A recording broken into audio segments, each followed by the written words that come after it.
If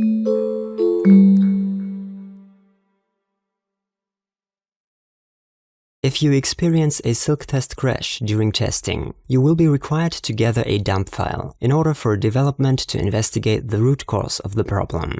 This video will show you how to gather a dump file.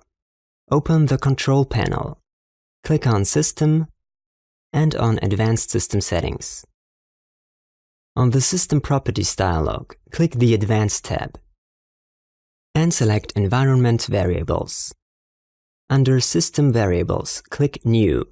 Enter the variable name Silk Test Create Crash Dump. Give the variable a value of 1 and click OK.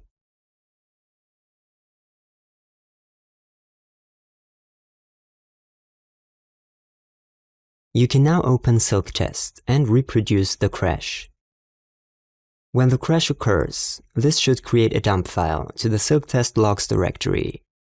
You can navigate to the logs directory by opening Windows Explorer and entering local app data /silk/silktest.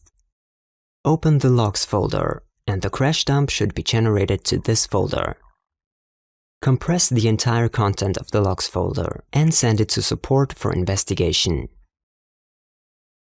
Thanks for watching.